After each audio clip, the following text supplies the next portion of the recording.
Who's it gonna be? My brain's gonna explode. My brain's gonna explode. There's something sinister afoot, absolutely.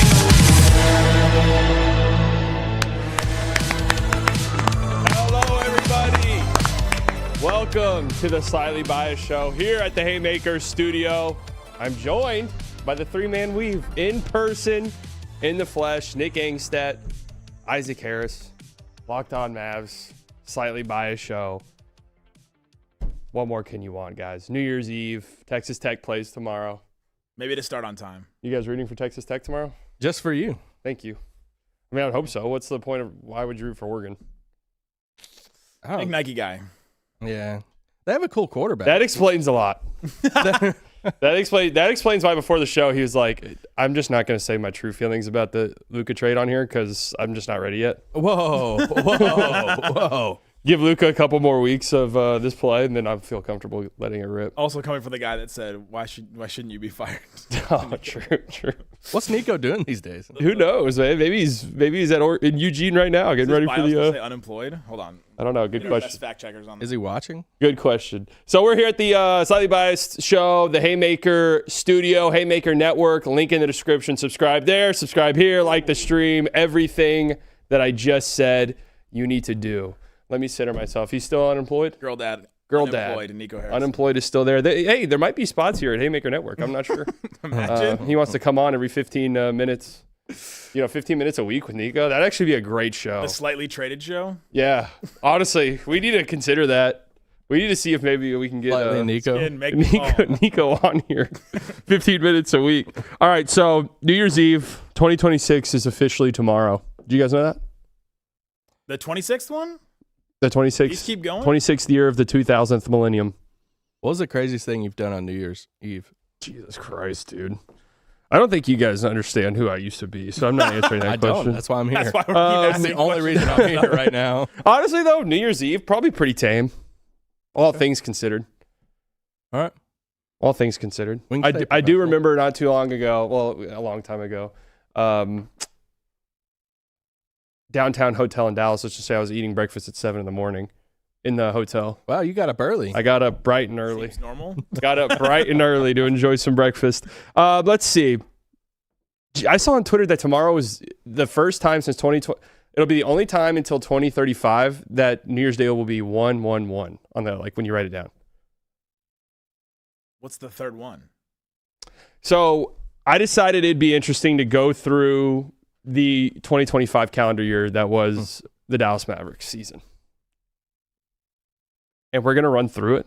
Let's do it. What the crap's happening right now? We're going to run through it and just chime in where you want to chime in. Favorite. Slightly with a rundown. Chime in when you want to chime Count in. the gummies slightly. Because Thinking about going through this, look who's here. What did you just break? Look, I honestly didn't know this was here. You just knocked this over. I thought that was you at first. I was Look like, who's no here. way. Look who joined the show.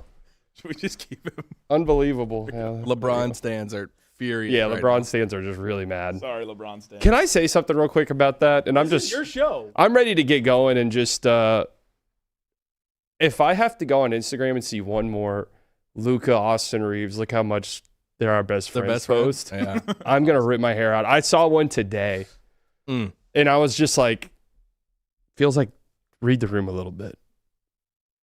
No, Lakers- they're besties. Lakers are terrible. That's Luka the doesn't only look thing good. they Reeves have is right out. Like, You let's see those read- posts on Instagram? Yes. That sounds about white. Literally today, and I'm like, do they post 5 of these a week? Like, who gives a fuck about this?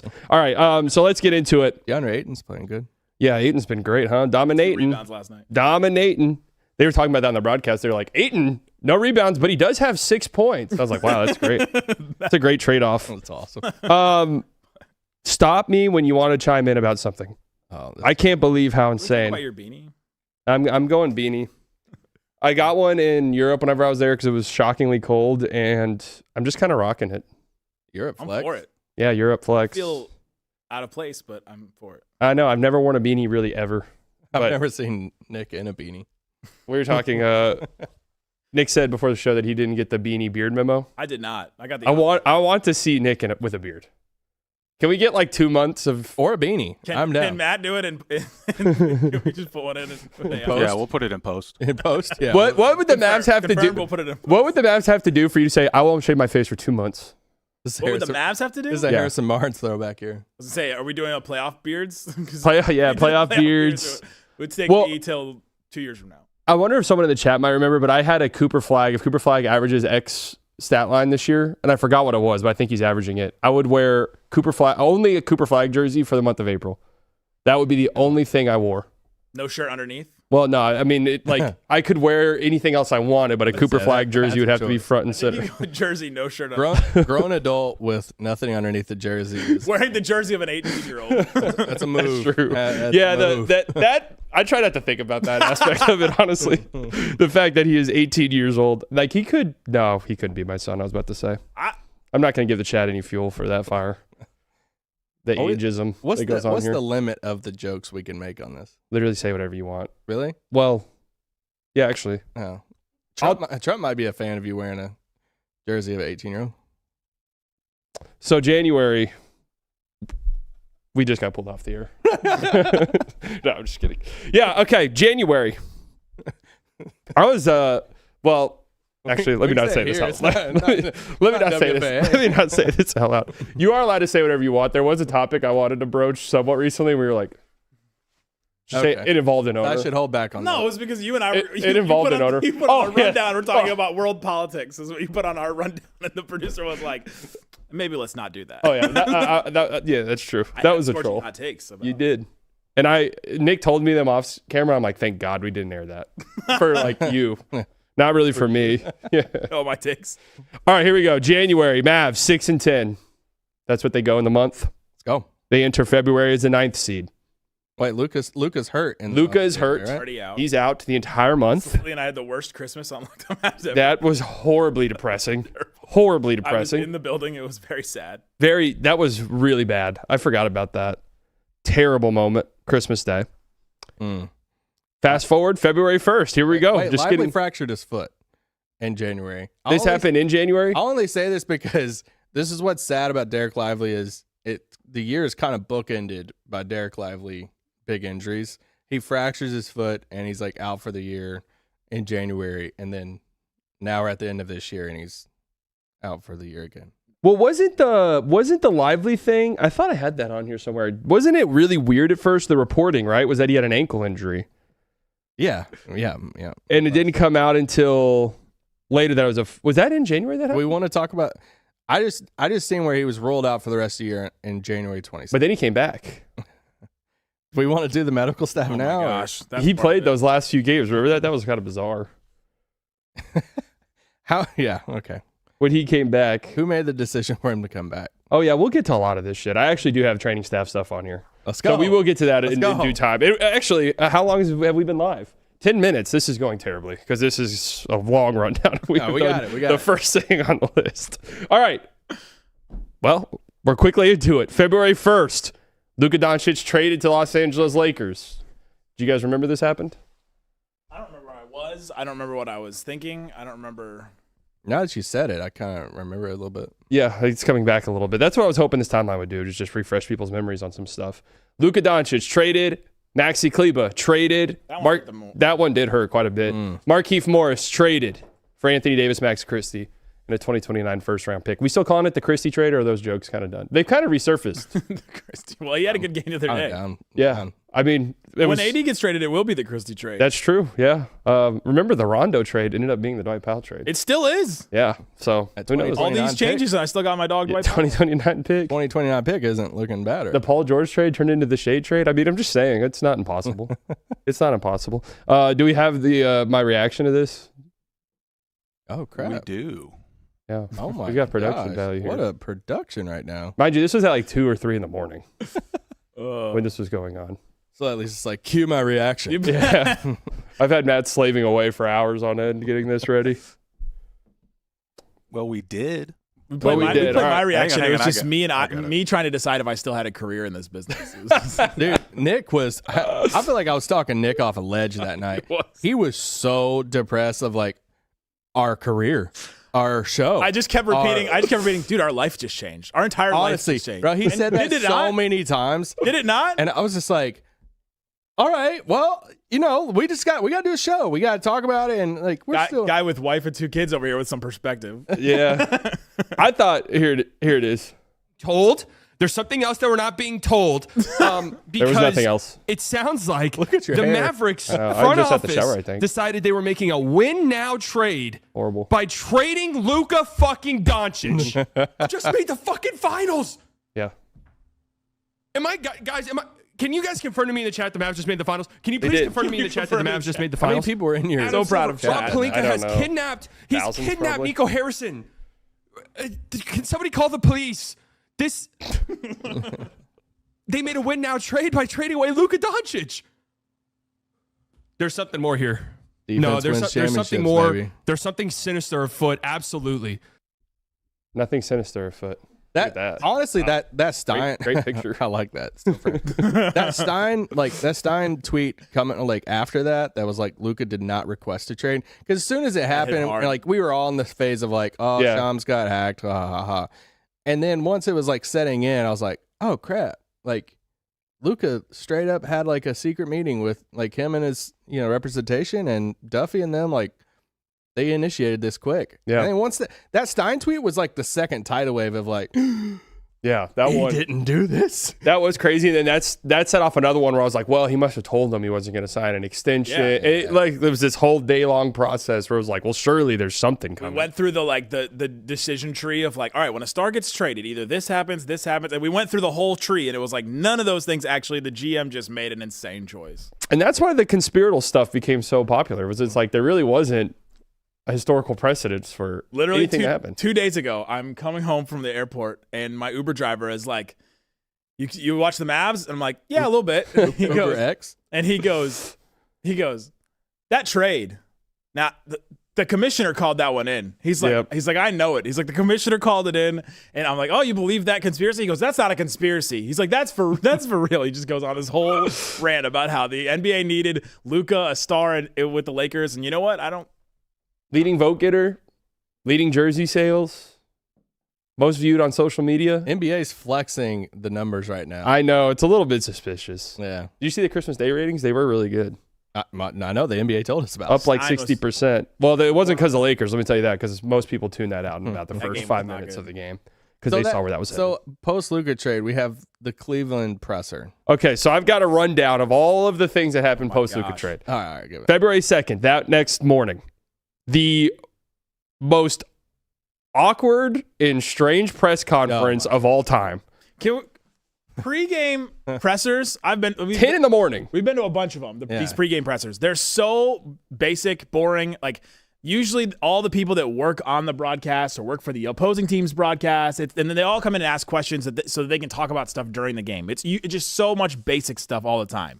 Kid comes in and gives like the injury reports and all that, and for Nico Harrison to just like pop in and join Jason Kidd for this like normally mundane experience for this was. It made it even more insane to me. And for this to be the only press conference he does for how long? Like 2 months? 2 months. 2 months, yeah. 2 months. Yeah. Incredibly awkward. Clearly, Kid's a little shell-shocked, and we can debate all day about. How jump scared Nico on the screen. Yeah, no. This was the most insane thing. I remember watching this and being like, I cannot believe this. He starts off with the This joke. is happening. And Yeah. it's just like, it's like, oh God. No. Nico's He sat down and was like, did something happen, guys? Yeah. I mean, and everyone in the room's probably like, dude, you probably need to lock in a little bit here. Yeah. Like, come on, bro. This is some serious shit. Because like to Nick's point about like, hey, our lives have changed because of the show.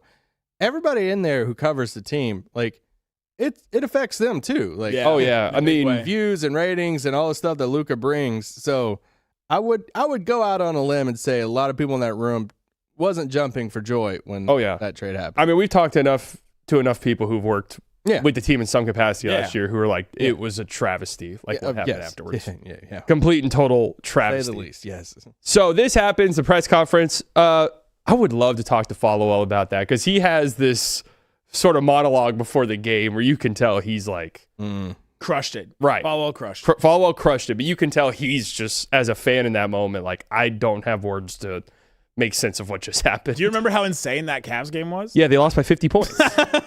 Kyrie wasn't on the bench. He was out, obviously, didn't play in that game. But, like, wasn't even with the team. I remember that being a thing. Because in that moment, I was like, well, we were clearly trading Kyrie too, right? Like, there's no way Kyrie wants to be here. No way Clay wants to be here. Horrible. Just chilling at home. That presser, too, I think was the first time we heard from Nico of how AD fits our timeline. Yeah. Oof. That was the time. Yeah. He fits our timeline, the win now. In his defense. Stop. I was like, looking back on it now, February 3rd, this is where we started getting the trickle. Like, well, Luka was 270 pounds. Right? Like, just letting that be thrown out there. Tim Allen and Santa Claus? His wrist injuries? He never had a wrist. Yeah. 270 pounds. The wrist injury was fake to get him in shape. Yeah. I don't want to say like there was his defense. There was some truth to that. No. Look. For sure. The trade in itself is indefensible, but we've gotten cyber stalked many of times for being frustrated with Luka as well. So like the frustrations were true. And I will stand by, I think McMahon got a little unfairly treated through some of that because McMahon, I will stand by that. McMahon was reporting on a lot of that Luka stuff of like the weight conditioning, the wrist stuff, and all of that before the trade even happened.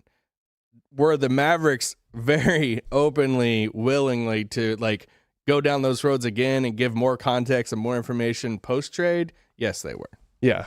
I mean, I remember there was a report that the Mavs had that post the exit interview after the finals and told them they wanted a specific weight. Yeah. And then that got refuted.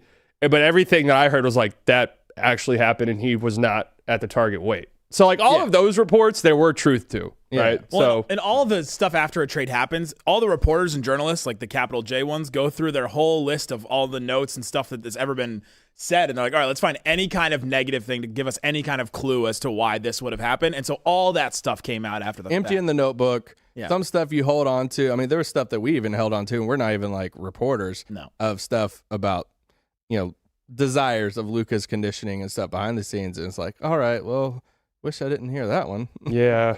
I mean, but the Mavericks were very, hey, we want to unload more of it. Yeah, we want to control the narrative, but they really didn't read the room on this one.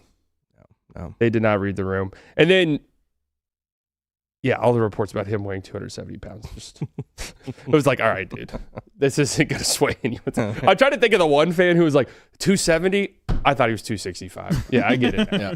I understand. All right. This February 4th, Luka introductory press conference with the Lakers. Oof. Tough one. You can tell he's sad. Look at his eyes. You could actually that face right there.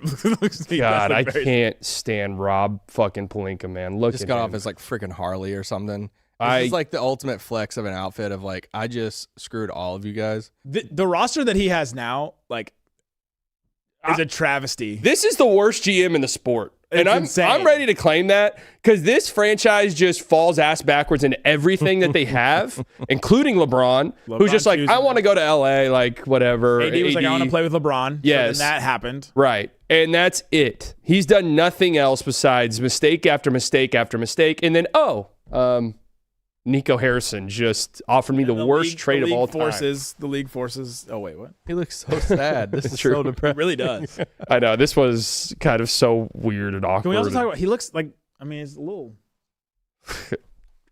Say whatever you want, man. You're on your own island there. The Mavs got two, didn't they? They did. I mean, he looked probably like 272 there. I mean, Nico's text came through before the show. Yeah. It got through bad service in here, so I didn't know. I was on his Instagram at the beginning. Shoddy service in this area, so I didn't know if Nico's texts were going to get through or not. But do you know that Kyler Kelly started that game against the Cavs? Oh, wow. I actually totally forgot. You want to know the starting lineup of that game was Kyler Kelly, your boy Omax, Dinwiddie, Exum, and Klay Thompson. And, wow. I mean, it's actually a miracle they kept it within 50. Exum played. Kessler was off the bench. Oh, that's not the only thing that happened in this game. Or this day. Dallas Mavericks trade Quentin Grimes for Caleb Martin. Yep. Still not a fan. Still to this day, I will defend the process of this trade. Will not. Caleb he made up for it the past Grimes week. is closing games for the Sixers team that is in the playoff race right now. I will say QG has been kind of up and down. He is one of the weirdest players in the league for sure. Because you'll catch certain nights you're like, this guy's a top 30 player in basketball.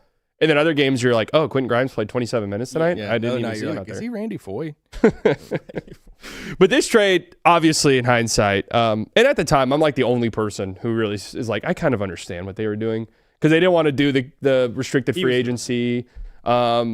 This idea that the Mavs would have held out for his qualifying offer, I don't think is true. I don't think they would have had the ability to do so. So I understood it. But Caleb Martin being hurt and then you also giving up the pick is really the part that that's doesn't the part make of the sense. process where I was like, oh, you thought Caleb Martin was a better player than Quentin Grimes, and I was like, ooh, that's the evaluation process, and I'm not for any of this. Yeah, I agree. Caleb Martin's or Quentin Grimes is one of these weird NBA players though, where it's like, why does the league not like you at all? Well, it's same as Kuminga. Yeah, Kuminga. Well, the Mavs love him. Did you see that report? I did see that. Can't wait for that you one. You love him too, Slav. Yeah, ooh, that would be great. I will say it feels like the small scoring guard that's not a point guard. That's like this like weird lane that the league feels. It feels Super like the league phased out. Yeah. They're coming back in weird ways though. Like your Reed Shepherds. Young guys. There'll always be playing the point. young guys. He kind of does. Grimes isn't playing point. Reed is like he defends. He's like a defensive playmaker in a way that's pretty impressive. And he Would does you say play he's point like a front. sneaky athlete? Sneaky athlete. Dude, Lunch pail guy. So am I going to expose myself for? And I did used to work in a warehouse. Oh no. So let me just preface that. All right. When they say lunch pail type of guy, what does that mean? No, like he shows up every day. He's consistent. Like Like, wow, lunch pail. I mean, how many people use a lunch box? Mikal Bridges Everyone? would be one that's like a lunch pail because he plays every game. Okay, that's fair. This might be the biggest depressing one of them all. February 5th, the Luka Doncic pillar is removed from Dallas Love Field. Oh, How did you guys on my timeline? How did you guys process that one? not as bad as the Grant Williams pillar being removed. That one hurt That one did in a stink. visceral way. I stopped flying out from Love Field at that point. You did? Yeah. I respect Protest that South choice. Protest Southwest? Yeah. That's fair. No more. Your flight's your I choice. actually emailed them. I didn't know who to email, so I just emailed Dallas Love Field. I was like, "Hey," At what was it? At I don't remember who it was. lovefield.org. I was like, "Hey, I'd love to be there. I made content for the map. I would love to be there when you put up the Cooper flag pillar." And the only reply I got was, "I don't handle that." I would love to see a business professional email from Slightly. Yeah. There's no professional. Run it through a Yo! ChatGPT filter. You replace that column. February 6th, trade deadline. Mavs do nothing. I want to refute something in the chat. I have never used Uber Eats in my life. What? Yeah. DoorDash? Okay. Nope. Wait, you've never had done a food delivery service? Food delivery? Nah, go get it. That is crazy. Let me save the $15 and And you know what? I agree with you. I rarely ever do it, but the fact that you've never done it is you've never had it. Okay, I have done it for someone else where I've gotten food delivered to someone else. Ooh. Oh, that's cute. You've never woke up one morning and was like, oh. There's no food delivery in my town. That's My most shameful one was a coffee one morning. How much did it cost? About $11. single coffee? Yeah, but it was like I was so swamped. I was like, I have to get a coffee. Don't let him do this, I reckon. Yeah, that was a one-time thing. All right, February 6th, trade deadline. Mavs don't do anything. I actually thought they were going to get KD. That's what I really thought at the time because I was like, yeah, why? I mean, they're going for it. So I mean, like, you yeah, might as well, right? they're obviously doing down. that. Caleb Martin physical was so bad, the Mavs get an extra pick. Yeah. That happened on this day as well. Kind of strange reporting there because it was like, wait, what's going on?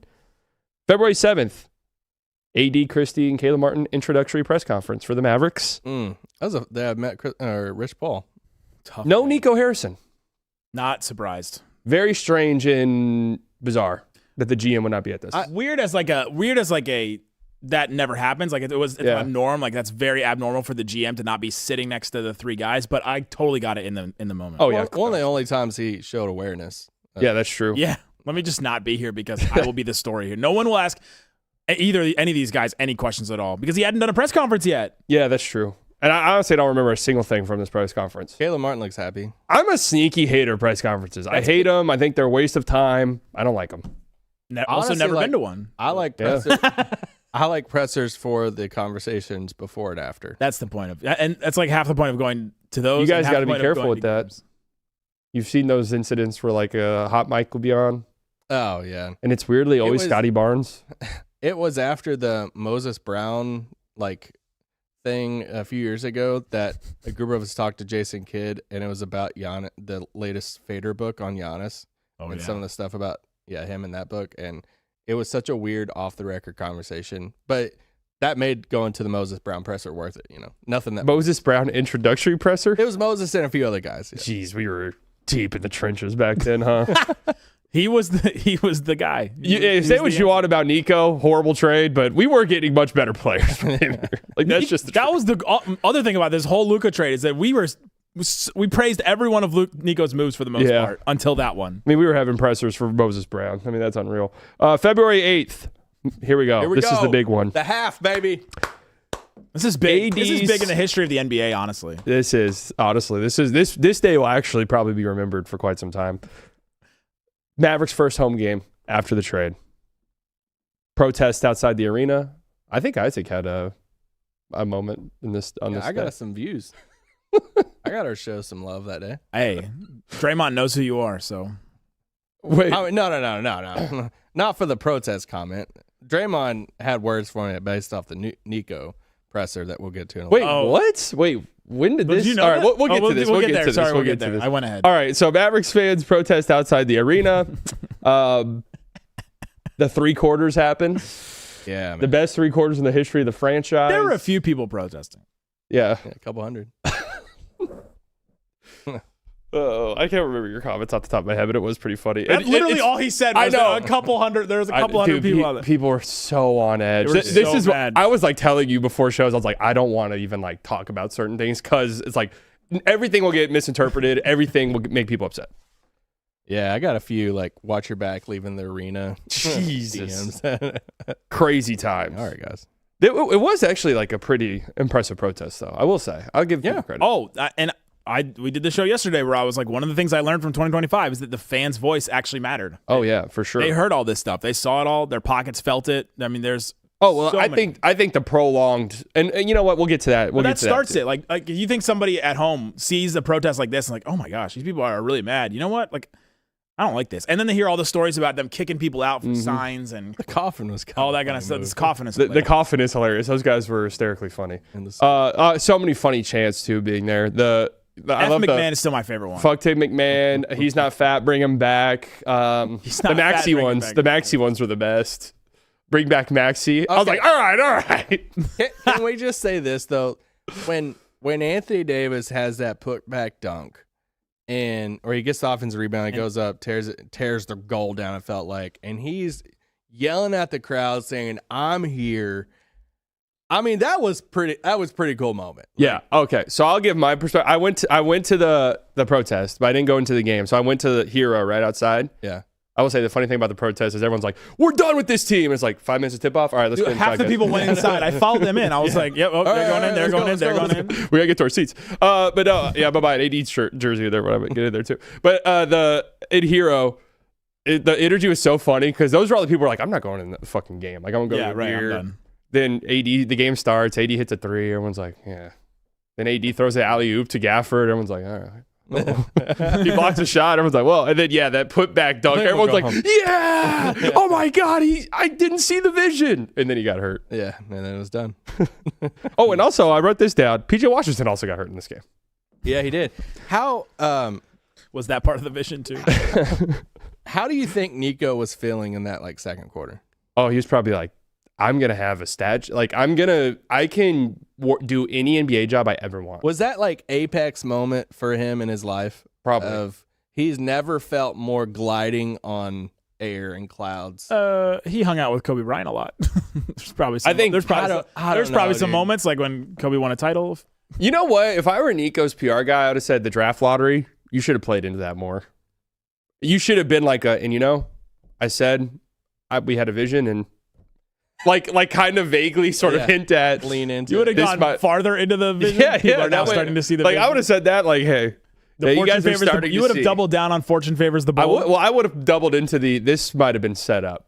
And then people would be like, Yeah. oh, okay. Like, I think that's the trade kind of makes some sense now with that in mind. Any other thoughts on the 3 quarters? It was pretty crazy. Like, they looked pretty It good. legitimately was a half. So, I will say, He I didn't think, come out after half. And Nico referenced this half for up until yeah. like, this media day. Like, yeah. I think even so. To be fair, I do think they kind of owe it to themselves to see AD, Kyrie, and Coop. I do. Stop. I really do. Because I've been thinking about it lately. I'm like, you know what? If Coop is who we think he is, because those guys, those superstars, sometimes take crazy second-year leaps. We can't verge off on this path. Well, if Coop has, we're 30 minutes in and still okay, true. February 9th, Dumont, quote, Listener of the all-time greats who work hard. Shaquille O'Neal, Larry Bird. Let's go. That worked. No mention of Dirk Nowitzki. Tough one. Easiest layup of all time. Smoked it. Shaq. Oh, also on this day, AD out several weeks. Announced. Yeah. several weeks. It was hilarious. Tough, man. We are going downhill quickly. Was there been an AD injury that they've under-promised, over-delivered on? Well, I don't think so. is he supposed to come back tonight? I just saw that text. Or tomorrow night? Yeah, he's back. Tomorrow night? Yeah, he's back. Okay. All right. That's actually kind of surprising. All right. This one's a big one. February 10th. Kyrie, named All-Star. Great. Oh, yeah. He was like him. a replacement. Right? Yep. And well-deserving. Fans, this is the game where fans were just getting kicked out of the arena like it was Was this the PJ? North Korea. Yelling at Paul Revere? I do not think so, no. There's the clip of the picture of the fan holding up the Fire Nico sign. I got tagged in about 1 million times, so that's great. Daniel Gafford gets injured in this game. Oh, my But this was also Luka's Lakers debut, February 10th. Dirk is in LA. That's what he looked like in a Lakers jersey? Yeah, I still just, dude, those yellows are horrid, man. It's so bad. How have their Especially jerseys? for like The Lakers fans even hate that yellow. light, Yeah, that yellow is just light dreadful. skin. There was a massive, gigantic, like 2-story tall picture of Luka in a Lakers jersey at the NBA draft, and it like nauseated me. Riley says, Yeah, it's Jesus, we haven't gotten out of February. Well, February is like the most important month. Hey, We're listen, we're 2/10 of the way there, or 2/12 of the way there, 25 1/6. minutes left. how long did it take Jesus to start his ministry? Yeah, that's right. Rome wasn't built in a day. February 11th. Where were you guys for this one? Slightly Biased drops award-nominated video documenting trade. And this is on the rundown. I was sitting. I watched the whole thing Great. on the premiere. I think. I remember you working on that. By the way, the premiere, that thing is a sham on YouTube. Content creators do not use that. I know you guys use it. every single day. I don't think it works. That video should have 2 billion views. I mean, we use it when we just push live on a show or publish a show. We use it every day. I know, Okay, I was like, but I'm not hitting This premiere. is my consultation. for, like, this 2 is days. my YouTube. oh yeah. consultant. The premiere with the prolonged runway. No, Yeah, that's doesn't the work. thing. Yeah, doesn't yeah, work. yeah. We don't do that. February 12th, SMU students chant Fire Nico. We can breeze through some of these. February 13th, thank God. Wait, where are you going to go? At the SMU game, he said that after all these people chanted Fire Nico, the whole stadium was chanting Fire Nico, that he's like, all those people that were chanting asked me for my autograph and a picture afterwards. That's pretty funny. But that might not be a flex that he thinks it is, though. No, I mean, yeah, which I don't care. I don't care to share more about that conversation with Nico, but that was one of the things he brought up to me that day on Media Day, that off the record convo of how popular it became for fans to hate him. But he was like, but fans then still want my picture and autograph and everything too. Yeah. And he brought up the SMU thing. And he's like, so many people are like, F Nico and all this stuff. He's like, but then they get around me and then, he's like, it's just a popular thing to do. It's just the thing to do is to not like him. I was like, buddy. I mean, you wanting a picture with Nico is I'd take a picture with Nico. You would? Yeah. Would you? Nah.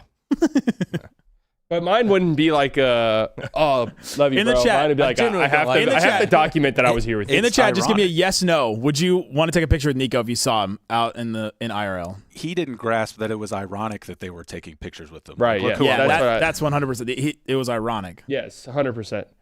Yeah. February 13th, we've reached the All-Star break. When- Thank God. Great quote. Great chat. When were the medieval times chants? All in this period. All in this Yeah. period. Hold on. I can get our best fact checkers on it. February 16th, we're now getting dark. Daryl Armstrong arrested. Oh God, we're putting these on. Oh, boy. Well, this was the That's been timeline. swept under every rug. I mean, That we're rug, that rug. I love this. we're going with this is the timeline of the year for the Mavs, man. This is it. Oh, my gosh. We got the Wait. mugshot? This is my favorite. Not this one's my favorite one. This is my favorite one right here. February 21st, the Mavs social media team posts the Duro music video where the traded players That was a day. in silhouette. That was a day. And to set the record straight, Duro's people sent that video to the Right, yes. Mavs. The Mavs did not make that video themselves. That That was people didn't have a say in. But it was really funny because for a while it was so like funny. for a while we were breaking down the plays. We're like, that is Luka. That one's is Luka. Luka. This one's Maxey though, so it's fine. But it turns out it was never Luka. They made the Mavs content people take him out. March 9th, the Fire Nico Medieval Times. Man, that had some legs, huh? I mean, there was a while where it was like if you were in a Dallas sporting environment, you were hearing the channel. I heard it at Rangers games. Yeah. It's like the Rangers go down 5-0 the fifth There's inning. a whole bunch Fire of Nico! yeses for the take a picture with Nico. Or maybe it's just one dude over and over again. Yeah, Just kidding. for It's sure. one dude over and over again. For sure, yeah. It's one dude over. It is. I don't think leader is king anymore. No. I'm skipping some of these because like Just rapid fire. Mavs blown out by the Warriors. Who cares about that shit? I don't even remember why that was important. This Christmas? I mean, it was the end of March that a big injury happened. Here, how about this? February 25th. Oh, you're still in February. Lakers play the Mavericks for the first time following the trade in LA. In LA. Weird game. Just very weird vibes. Luka wasn't necessarily great, but he was just still kind of working back from that injury. But he found Nico in the crowd. He found Nico. For He was sure. talking shit to Kid as well. Like that was pretty obviously, but I mean that's just kind of Luka being Luka. March 1st, PJ hurt again. Moses Brown, weird small spot, weird bright spot. He was good. This is the second Moses Brown Small bright spot. Brought him back. Had to move on because the team couldn't afford to sign him after his 10-day was up. Remember that? Yep. Team being bought by like the 5th richest woman in the world and not being able to afford Moses Brown is kind of funny.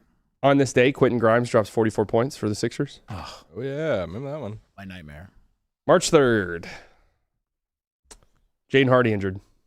That was a tough day for You me. put that on the timeline.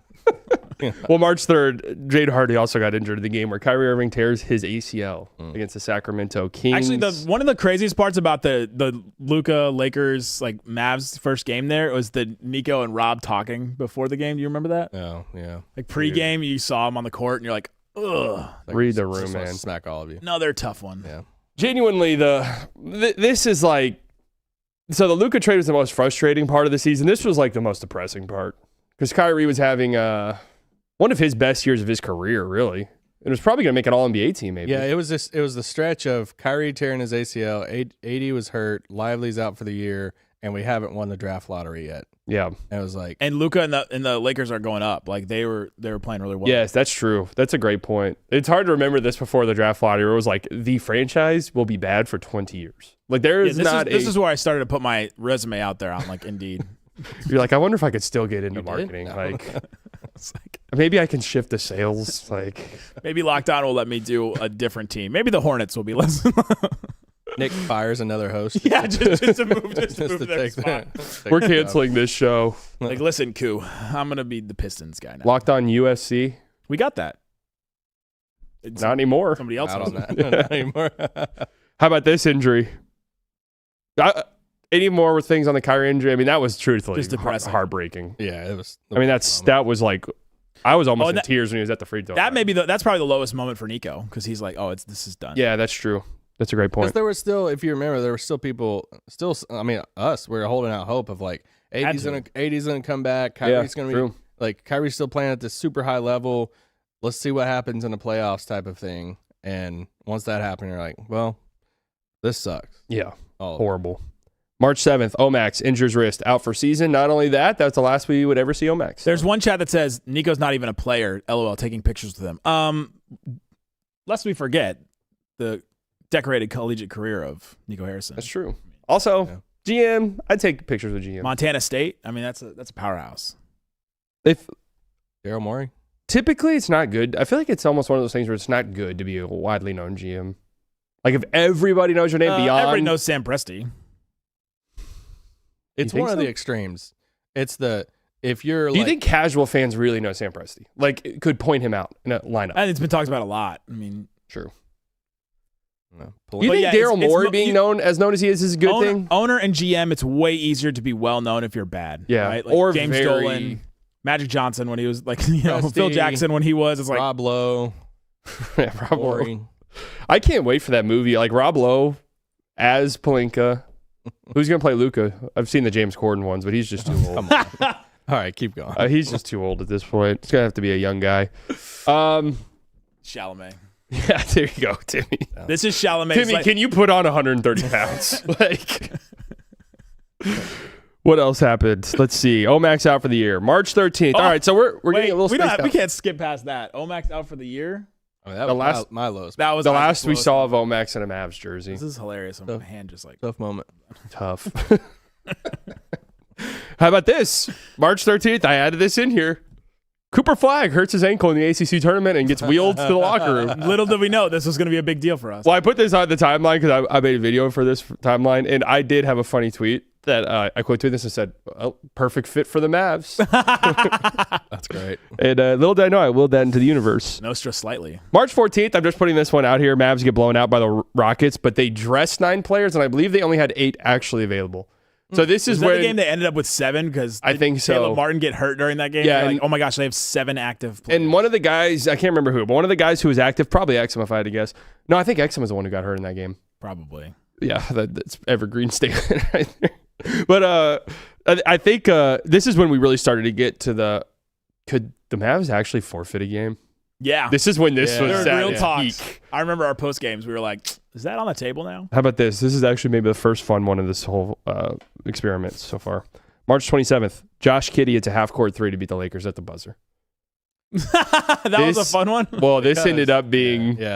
This ended up swinging the future of the franchise for the Mavericks. Huge moment. Massive moment right here.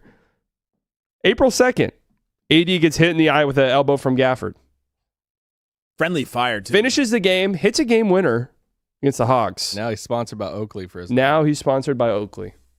And now he's, little did we know at the time he would need orbital surgery. Detached retina. Detached retina. I don't know if it was orbital, but I'm not a Isn't doctor, that your eye? so I'm not a doctor. I don't know. When's the Nico presser? April 9th, 2025. Oh, okay. Luka Doncic returns to Dallas. We're 2 months into this. Oh, yeah. Of course, we had to have the Luka return. Drops 45, 8, and 6. Isn't Obama show in here after this? 31, yeah. 31 I'll never forget that game. Yeah. Ever. Because of that. I mean, just him sitting there watching that what was the atmosphere like in there? Y'all are both there. No, it's the atmosphere. I think about the atmosphere more than that moment because I've never been at a sporting game, and I don't know when I will again, in which a whole home arena is cheering for the opposing player more. The closest I've been it was 2 years ago before Paige Becker's Wings against Caitlin Clark, where it was like the half the whole crowd was all Caitlin Clark fans, and then all the Wings fans were like also kind of like, hey, she's kind of fun too. Well, but I mean, that's nowhere near this. A little different, but they're probably wearing Caitlin Clark gear. Right. Yeah. These are all Mavs fans in Mavs gear. Yeah. Cheering for a different player. And it's like you get it sometimes when like LeBron and Steph, some of the big guys come into town, but nothing like that. And I'll never forget that feeling. Yeah. That was it was that both baskets would get cheers too, because there still were Mavs fans there. So they're not as loud, but still there'd be Lakers cheers when they made a basket, Mavs cheers when they made a basket. You also around this time period you had all of they didn't show anything on the Jumbotron in between. Yeah, stoppages. I remember I was tracking this for a while because they didn't show any fans for like 2-3 weeks. They were pumping the music to drown out boos. Yeah. Just kind of a whole shit show. Of course, you had all the marketing campaigns too. This was something that really pissed me off. Where it was like Gatorade's like, oh wait, we have Luka guys now. We can start advertising. Oh, it's like he was here the entire time, and you could have Overwatch. Huh? You love the Overwatch billboard. Fucking Overwatch billboard. I actually have that on here. Believe it or not. So let's get going. Here it is. April 15th. Nico Harrison and the Mavs host a private behind closed doors meeting with local media. Neither of you were there, correct? Too afraid to invite us. Nope. I heard about this and I was like thinking about texting Cato and just be like, hey man, do you need somebody just like stationed on the outside and their secret code word where we can storm in? The definition of a cluster blank. Yeah. Like the whole reason behind it, DeMont and somebody else wanting that to happen. Nico still claims that he didn't have anything. That's another thing he told me that day, that it wasn't his choice. He didn't want to do it. But then how it all unfolded too, of you can't record it. No, and all this stuff. But then it's like You could tell it wasn't his choice when it happened because of the people that were invited. There was like, what was the business magazine? Ben Swanger. Yeah. What was the? I can't remember the outlet, but there's an outlet, and you go, ooh, I don't know that this is like a sports person made this choice to have this. Wasn't it kind of like? Well, this is kind of like a Rick Welts get to know. Rick was, but Nico's going to be here, so and everyone's like, okay. Yeah, Welts was there, and because the start, you can look at the transcript now, and the start is like Rick Welts being like, "Hey guys, I'm here to do," and then Nico's like, "Yeah, guys, I'm just excited to work with," and then immediately it's like, "Nico, so like, what the fuck, the trade?" Chops on this one. I had Cato on the on our pod a few days ago, and at the very end of it, we were joking about this secret roundtable. And I asked him his favorite part, and Cato was like, how they had a full spread of food in the room and all these refreshments, and no one touched any of it. Nobody. Like, not a single person touched it. Well, I'd be a little bit scared if I were in there. I'm like, are we about to get assassinated? And how it was on, like, Cato was talking about how it was on a suite level in the American Airlines Center. It's like, they don't do anything up there. Like, he had the Dennis Smith Jr. presser up in one of those rooms one year, but like, oh my gosh, I they remember don't do that. anything for like in that area of the building. It's like all of it was just a disaster. Wow, I always imagined it without windows, but that room has a bunch of windows in it. Yeah, that one has windows. And then like the transcripts that came out afterwards, and it just made it all even more worse. The Nico quotes from that. Yeah, and then I will say to clarify that it was organized by a former basketball comms director who used to work at the FBI too. So I forgot about where that. a lot of those decisions were being made. That is the beginning of the downfall. That was the person I was like, it was Dumas and somebody else. And but there you go. You got the context. I forgot about the FBI involvement. Strangely, the weird FBI media comms. Former PR I was gonna say, clarify the FBI involvement. But still, the former PR director worked for the FBI, and now she no longer works for the Mavs. Now, well, the FBI just hires anyone. I mean, by doing a podcast, we were pretty much next in line to be the head of the FBI. I can't talk about my role with it. He's got some priors. Okay, all right, fair. Okay. The funny thing about this to me was like the Mavs were the next day, I think, playing in the play-in tournament. So I was like, can we just like save this? We know we're about to lose, so can we just save this? Was it the Kings? The Kings. This was Grizzlies? Wait, I'm trying to remember if this was the day. It was the day before they played the Kings. Yeah, because April 18th, Mavs lose the play-in to the Grizzlies in the We're allowed to season. go over the hour mark. Season is officially over. Oh yeah, this is Barack is waiting. This is burning over the hour. It's fine. April 22nd, the Mavericks win a coin flip over the Chicago Bulls to get the 11th best odds in the NBA draft lottery. Giddy shot comes into the play. Giddy shot comes into play because if it were not for the Giddy shot, Kasparis Yakushonis is a Dallas Maverick. Just think about that timeline, guys. Think about that one. If you think Nico's drafting that guy, the secret presser was like That 2 is days. true. 2 days before the Kings play-in game. Wild. All right, now we're kind of getting into some. There's a light at the end of the tunnel. May 12th, 1.8% chance the Dallas Mavericks win the NBA draft lottery. One of the craziest turns of events in the history of sports. One of the few times we've been live during something, and it was one of the best. That was absolutely times we could've. insane. Yeah. Remember the Mavs releasing the video of Nico celebrating? Yep. Ooh, yeah, tough. See, that's what I'm saying. If I were his PR person, I'd be like, play into this. Like, you can kind of salvage this, maybe. No, see, if I was his PR person, I would have been like, play it off like it was no big deal. You knew it. Like, oh, yeah. a nod. Like a Kobe Bryant Mamba mentality nod. Like, that's actually a great point. If we win the lottery tonight, just be like, yep. I mean, defense wins championships. And then, but also, look at the camera and realize it's being recorded. Be like, yeah, I had no clue this was going to happen. I'm telling you, I could have saved his job, maybe. All I remember is, so my boss is David Locke. He's the radio voice of the Utah Jazz. Rudy Gobert is like his favorite human on the planet. They trade him. They trade Donovan Mitchell. His life has just been miserable since then, basketball-wise. He made this AI song about Cooper Flagg being on the Jazz, and he played it on the live stream, and all the hosts on the stream like revolted and hated it. Yeah. And we just kept watching David Locke get sadder and sadder and sadder as this live stream went on, and then we got the number one pick for the Mavs.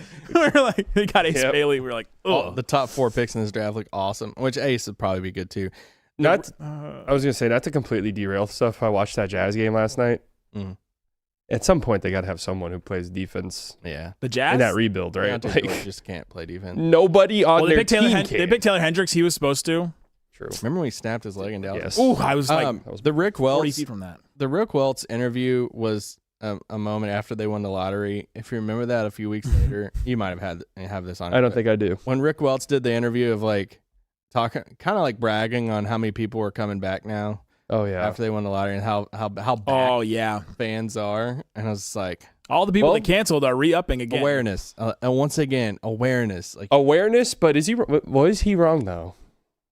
fans, I mean, there were definitely fans who came back, but you don't puff out, you don't do that. We'll get to the intro presser, but it's like nobody in that organization after you win the draft lottery can have any type of stance of look at us. That's true. I Agree with you. You can't.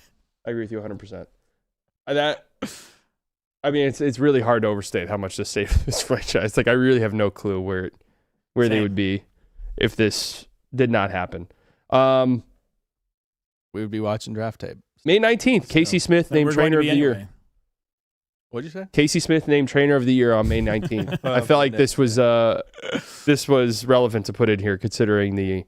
I mean, I put an asterisk for. I didn't really have a month for this, but to go along with Casey Smith stuff is the alienating of Dirk throughout the year from Nico, and that was there's so much about the Nico experience was yes, the quotes and the trade and all that stuff, but how you treat people behind the scenes, and not just the greats, the people that people don't know about either.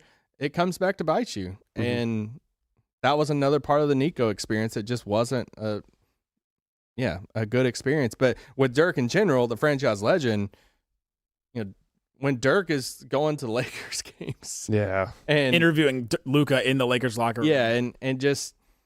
Yeah, I mean, I thought Dirk's comments, which you might have in your timeline too, Dirk's comments on the Amazon broadcast after, in November of this year, after the firing of Nico, I thought was one of the most telling things of how Dirk feels about everything. Yeah, and I mean, that stuff I feel like goes beyond just this year. Like, I feel like that was a long time coming, a lot of that stuff. Yeah. Getting alienated from the franchise with Nico in charge, based off everything that I've heard. So, yeah, Casey Smith, named trainer of the year. Thought that was just a nice salt in the wound moment for the fan base. Yeah, to see that one play out. I have in June all the assistants leave. Coaches after pretty much every single one. Completely new assistant coaching staff. JJ Barea in Denver.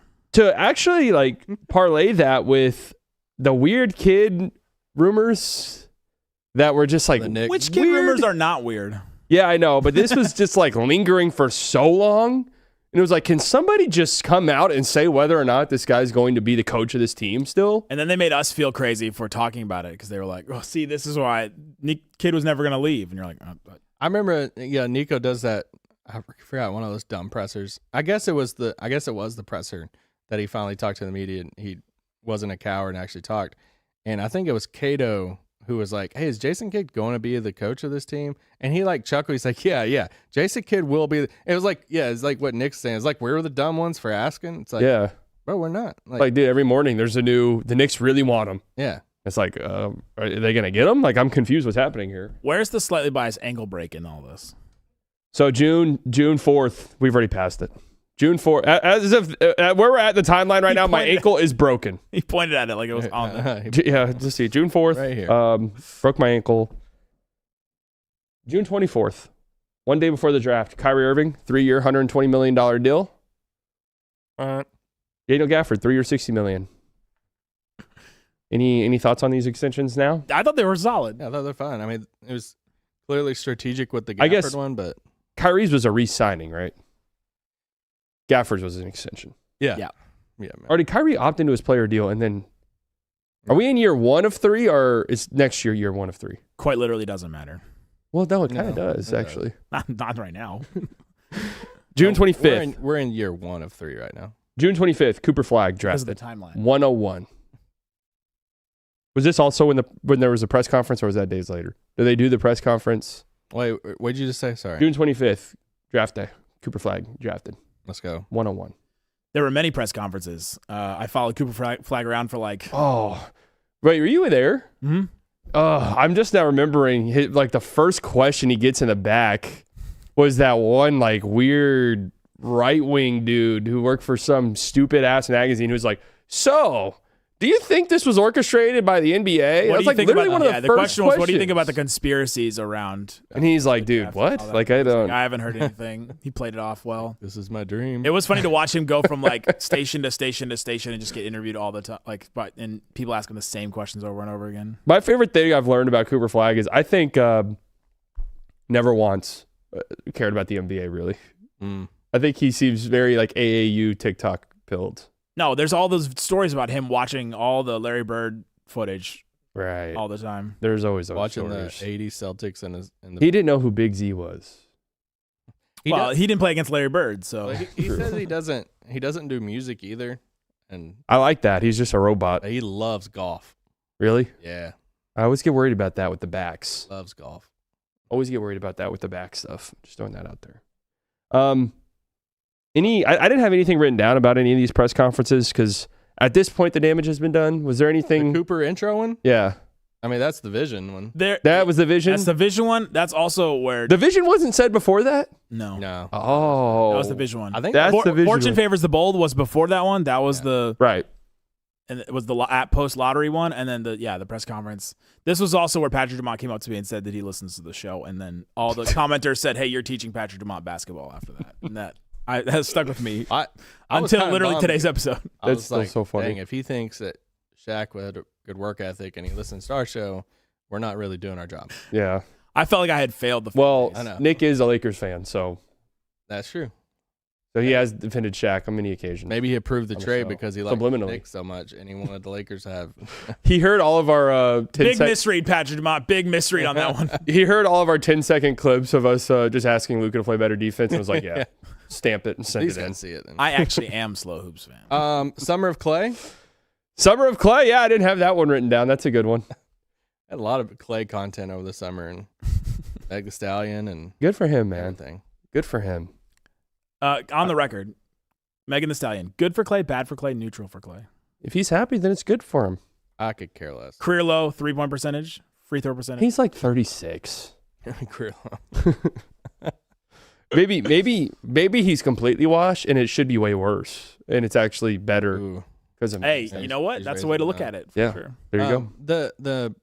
The presser of the intro for Cooper, that's when we got the Jason Kidd, hey, we're going to make him Gonna use him as a point guard. uncomfortable. Yeah. And So I actually had on here for Media Day where him talking about that.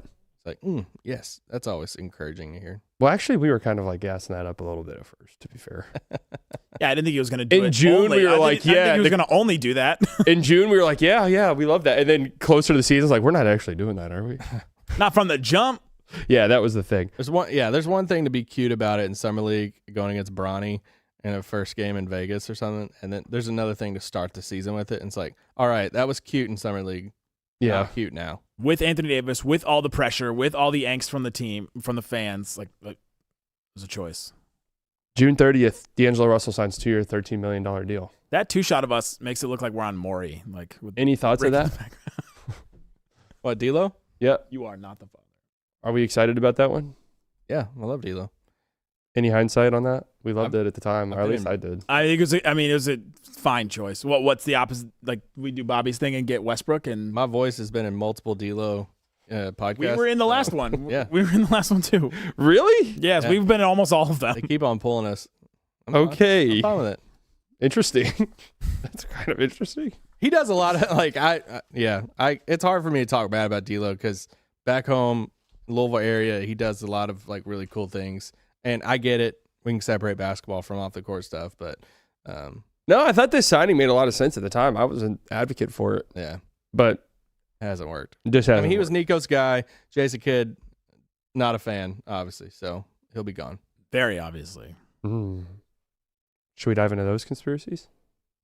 Conspiracy of what? He's in the Kid- vein of the. Kid getting Nico fired. Yeah. Kid getting Nico fired, and now there is the obvious pathway for Kid to become the GM, which maybe was always his goal. Kittlefinger. I think so. July 12th. I'm not going to tell you you're wrong.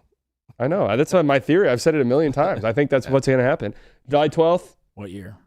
2025. Okay. Well, actually, July 12th, 1995, my birthday. That's what I have written down here. Wow. Slightly was. Where are born. you at? You're in July? July 12th. Cancer. July 15th, Derek Lively gets foot surgery. Oh, Oof. One of you say cancer? few. I was like, holy crap! Who got? one of a few foot surgeries that he would unfortunately get. Here we go. September 2nd. Luca's team puts up an Overwatch billboard right outside the American Airlines Center. In the midst of a press tour for working out. Yeah. I made my opinions on this very clear. I thought that it was lame. And yeah, I thought the Mavs should have said, get that shit out of here. I feel like I've seen so many Lakers fans post what happened to this Luka so many times over the past few weeks. They've turned on him almost completely. One of my things is like, of course they were going to. I used to always get into this when people were like, dude, Mavs fans like take him such for granted. No other fan base would do this. I'm like, are you guys Every crazy? fan base would do it to him. Do you know what the Lakers fan base would do to him? Like, look what they do for LeBron. They turned LeBron on won a Kobe ring. during the finals. Yeah, several they times. turned on Kobe. Like, they turned on LeBron James, who is 41 years old and has won them a ring and literally saved their franchise because they were going nowhere until he was like, yeah, I want to live in LA. Like, I don't, that's it, really. So, of course, that was always going to happen. Any thoughts on the Overwatch billboard? It was fine. Just a hilarious Bad moment. PR for the for it to come out that the Mavs wanted to remove it. Bad PR. But you know what? I stand by that. I mean, there's really hardly anything good the Mavs did PR-wise. I agree. Post-trade, so. True. September 3rd, PJ Washington signs 4-year, $90 million deal. Solid. Great deal. Yeah, good deal. Great deal. Love PJ. Love it. September 30th, Mavs Media Day. You guys were there. What were the vibes like in that building? Strange.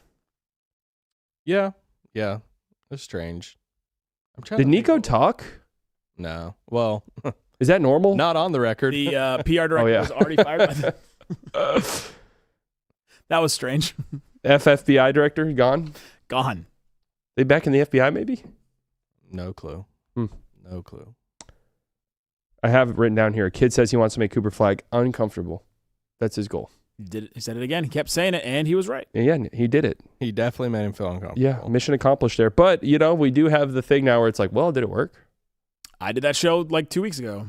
Did it work though? A little bit. He's killing in the clutch. Yeah, maybe it did. I know, but I think it helped him a little, but I don't think it helped the Mavs record in any way.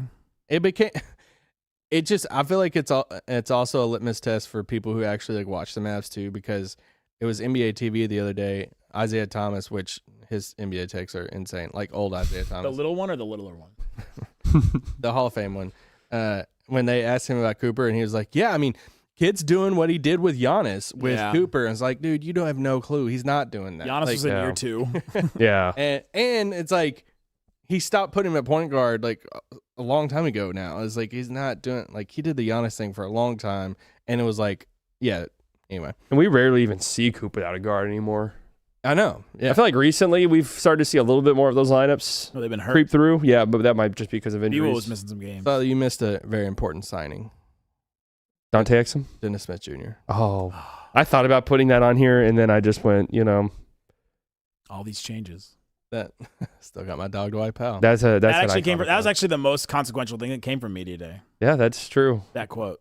Because Well, the Nico conversation was. Yeah. It was. that's hilarious that happened.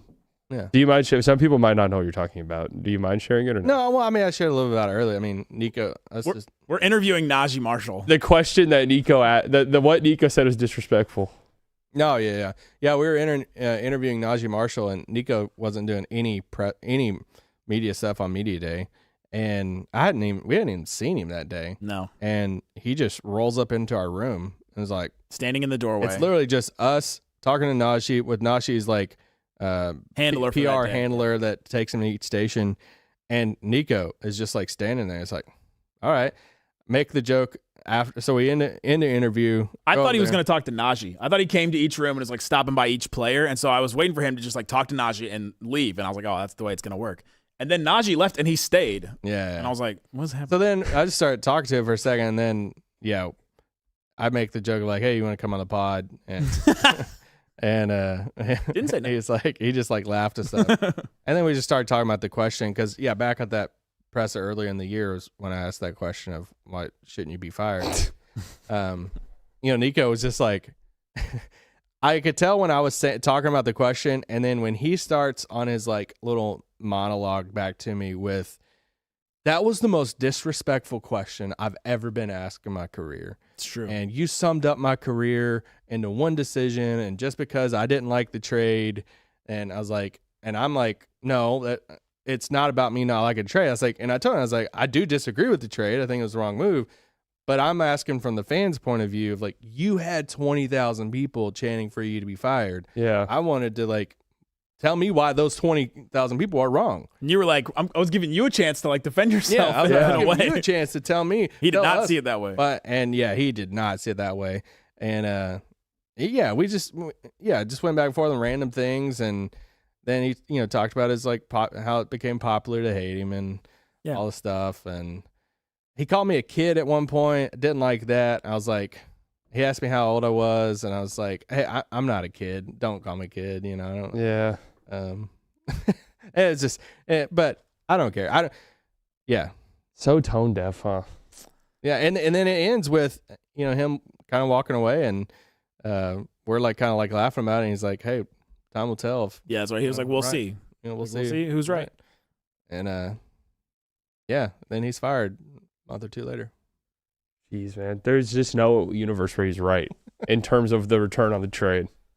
No. Literally, there's no world. You could maybe there's a world where like, yeah, trading Luka at that time might have been the right call in hindsight, but there's still no context ever where it's like that return was actually good. There's no way the Hawks will give the Pelicans pick or Jalen Johnson in any world or Dyson Daniels. Yeah, or I guess Anthony Davis, and you're like, is that the one? Like, is that the one if AD ends up getting traded for that Pels pick somehow and it turns into AJ DeBonza? it'd be the same thing as the Luka trade where you get the number one pick. I know, like, but hey, this wasn't exactly what you thought when you got into it, but Okay.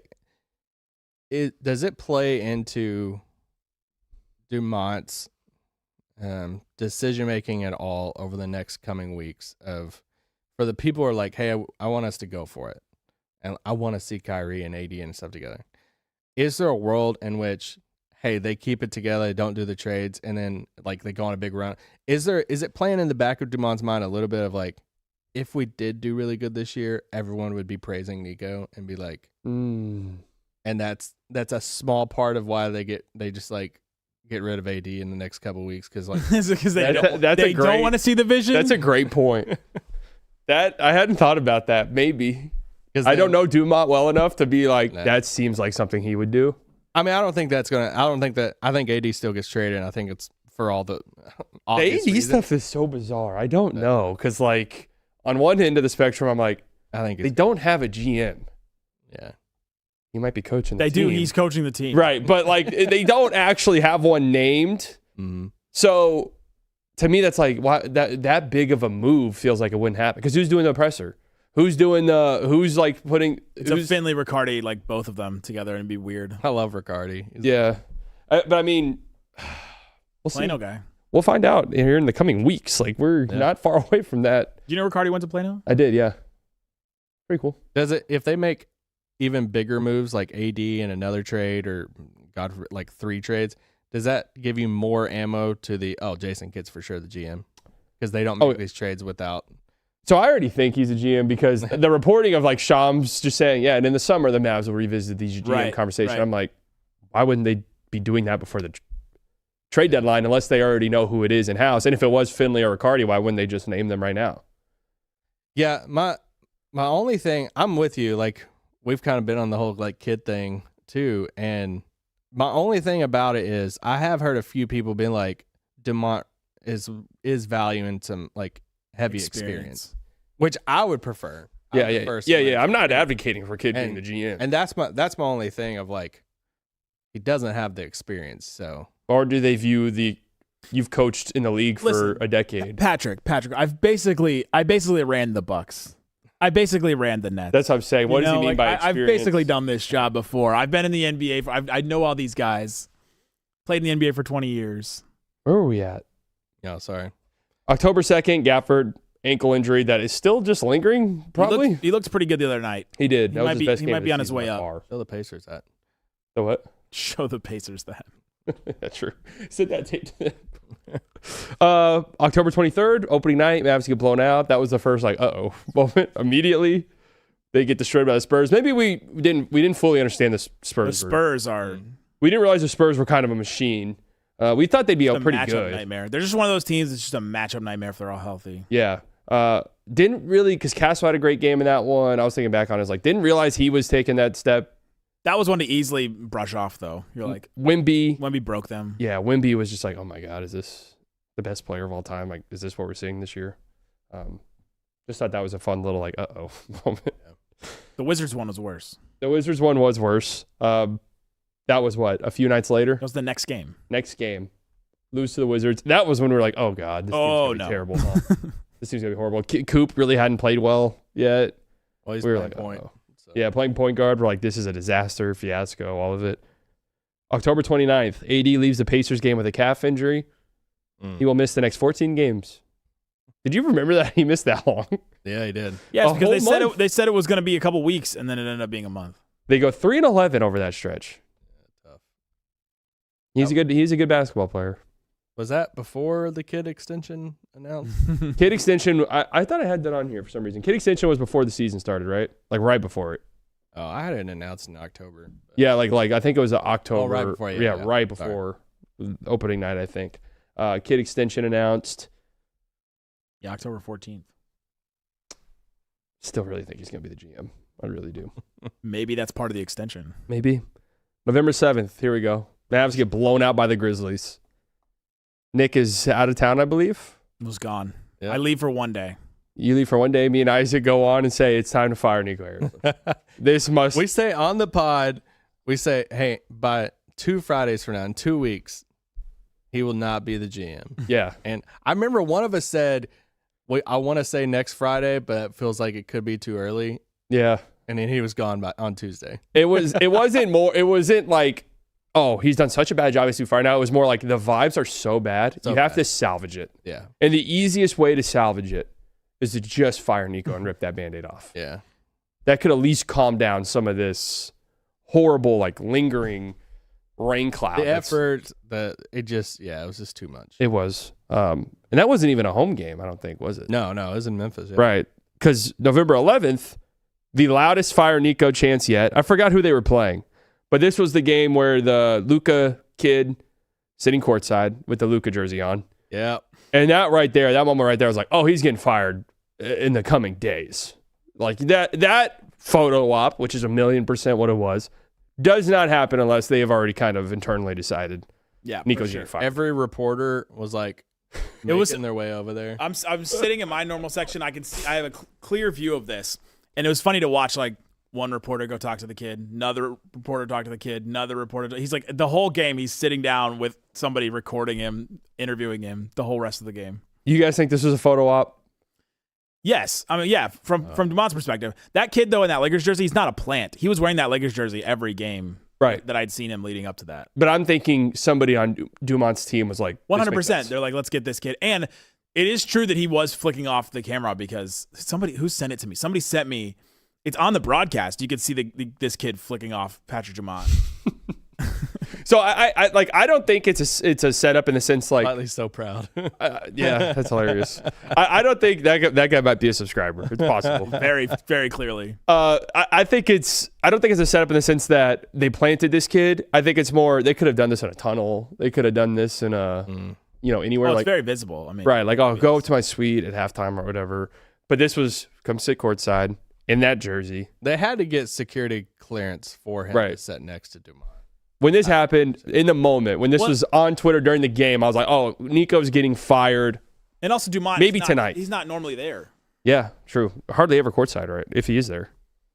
Or no, I guess, does he have an owner's box? Well, he's been courtside the time he was like, what, me? Are they booing me? That's where I was like, these people don't. Is there anybody who's like talks to them that is just like, hey, man, I'm here to let you know I got my ear to the street. Like, this is what's happening.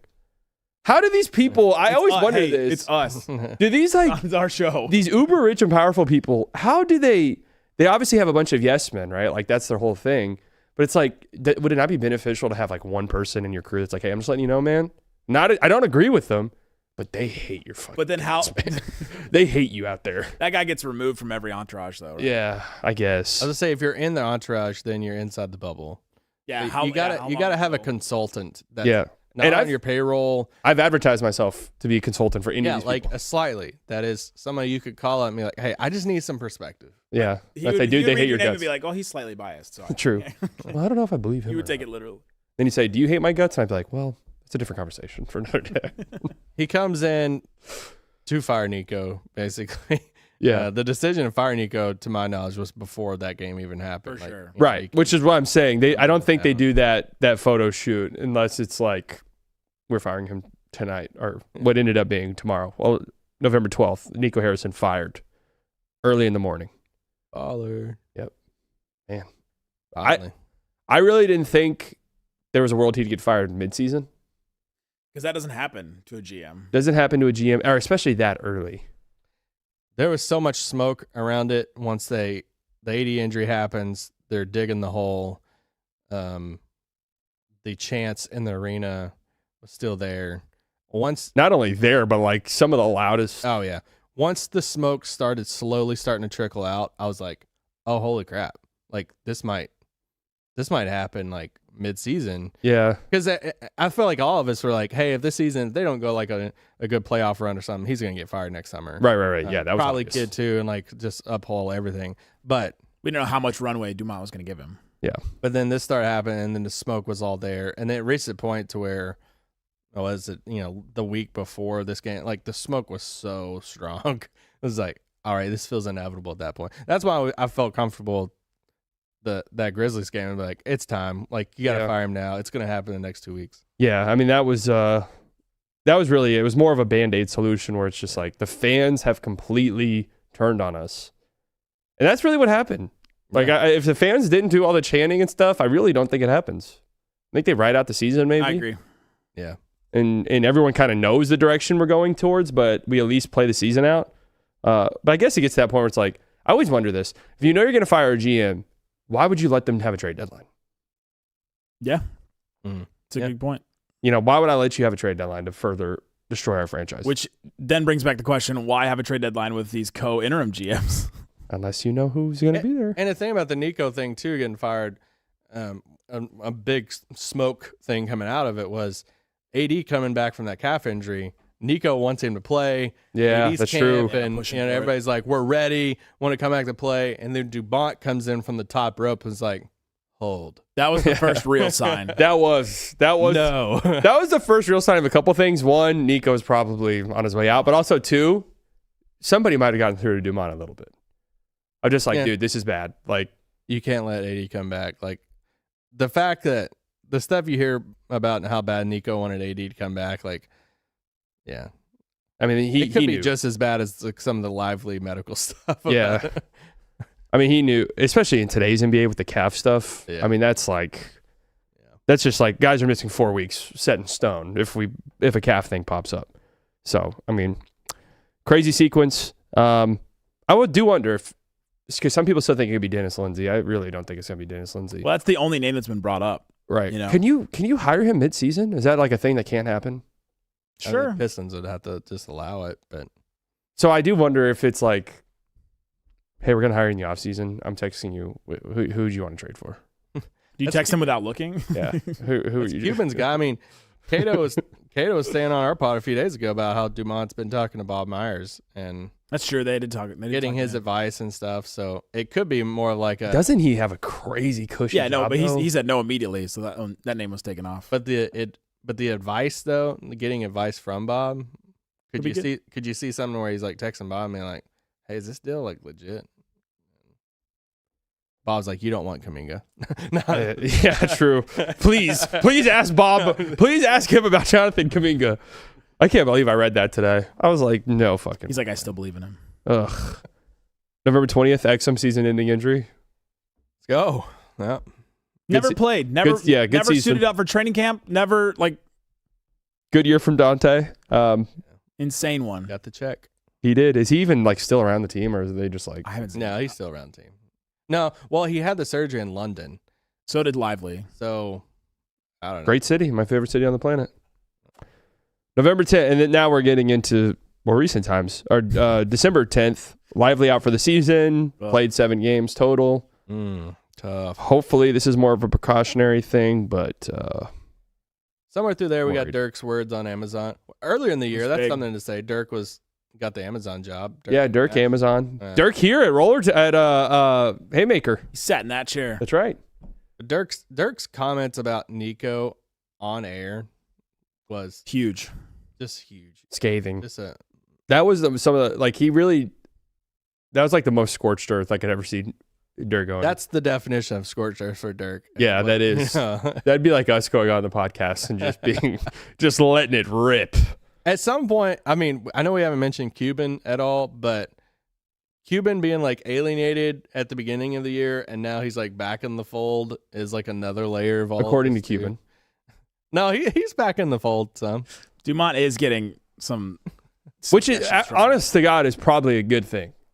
Like, That's your perspective first. well, I think maybe not like personnel decisions, but I think owner to owner, there could be some valuable, like, hey, just letting you know. Because Cuban at least understands the fan base, like Understands at basketball. that level. Yeah, I mean, he he was does actually understand. a fan. Right. So at that level, I think Cuban's insight could be very helpful for an ownership group that clearly He cared about the Mavs. Yeah. clearly misunderstood and misread the situation and how the fan base would respond to something It like feels that. like I hope behind the scenes with Dumont that the Mavs turned from just a business venture into I need to start like caring and understanding more. Yeah. This isn't just a business thing. Like And your name's going to be tied to this shit. Yeah, like it has to be a passion project too. because you might not have done the trade, you might have just signed off, and in your brain you're like, well, it's Nico, but you're the owner, and it's always going to be tied to you as well. Yeah, Like that's he's on the clock with Mavs fans. I the day after Nico got traded, I was like, there's a game, and I go,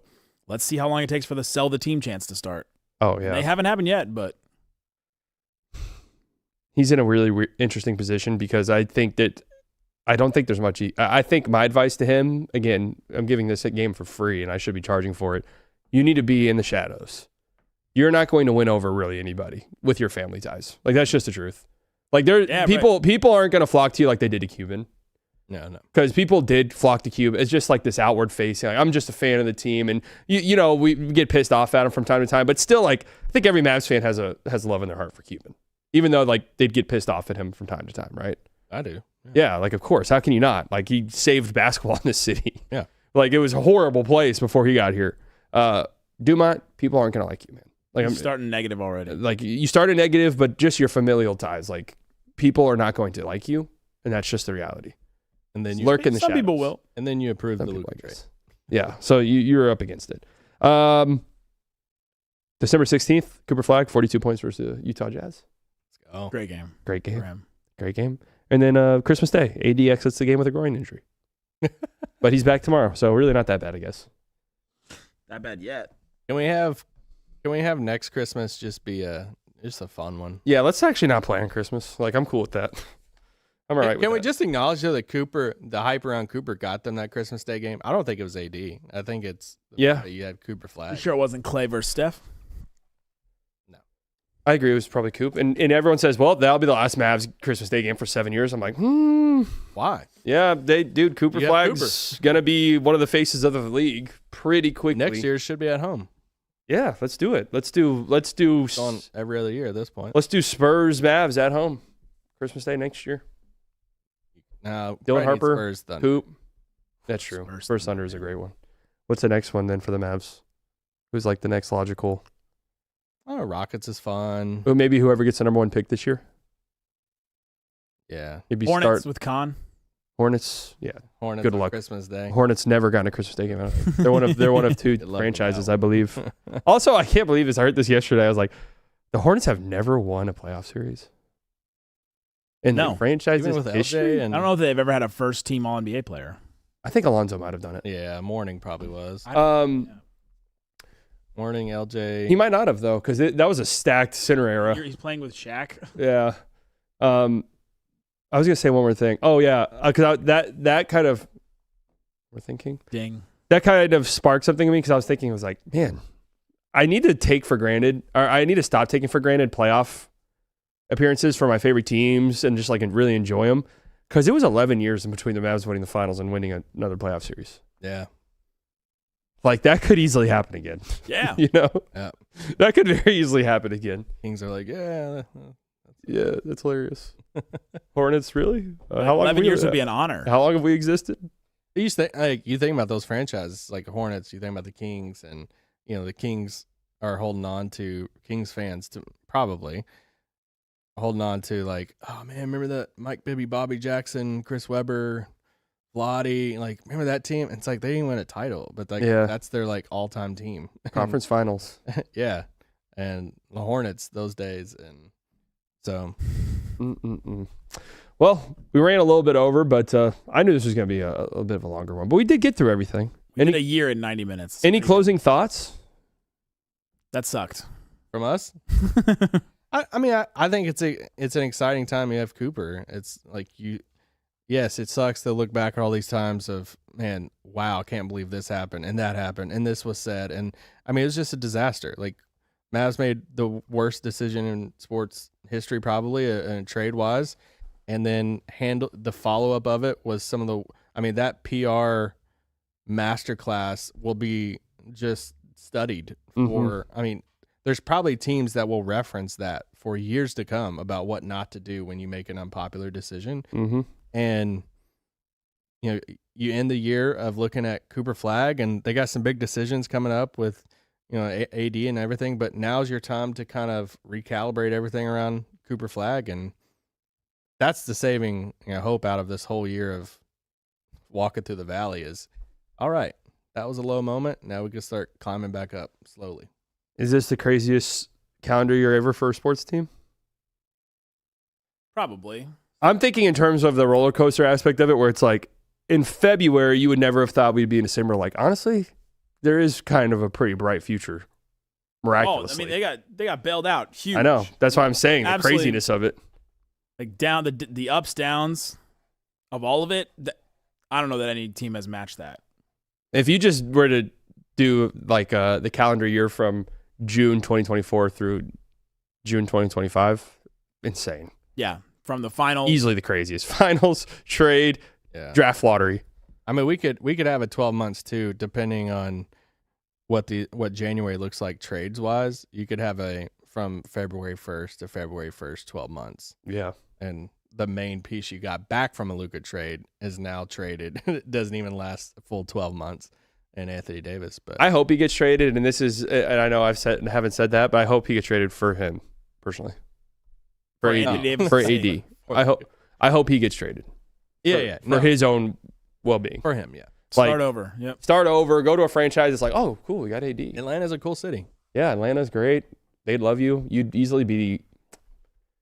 You would be maybe the best player they've had in 30 years, 40 years. Don't tell. DeMar Carroll, wasn't he player? DeMar Carroll was great. They did have 5 All-Stars that one year. He's player of the month that one year. Right? Well, thank you guys Very for coming out. pissed. It was a lot of fun. A blast. Fun times. Yeah. Like your new setup slightly. Thanks. It's great. Happy for you. I spent $0 on it. I can't believe you spent your own money on this. Yeah, all of it. It's kind of weird you in the driver's seat. And I know. Nick's over here like having aneurysms because he's not driving the ship here. So well, this isn't a structured show, so I don't have to do oh my god, I'm 15 minutes late on an ad break, because that would be me. 100. Like the moment ad breaks start getting added. The first time I came here, I was like, oh my gosh, what if he's gonna do ad breaks? I'm gonna have such a good time. The moment the ad breaks start, I guarantee you there's gonna be a couple shows where like, so you didn't do the ad break today? And be like, oh fuck. Got to do a make you didn't go 60 seconds and you didn't say the exact lines. Yeah, you cannot just freestyle the ad break. They don't offer the services. You have to do the said. CTAs. Oh, my bad. So thanks for coming out, guys. Thanks for tuning in. Locked On every night. I was gonna say I was plug it, but Locked On every day. Every day, man. Your team.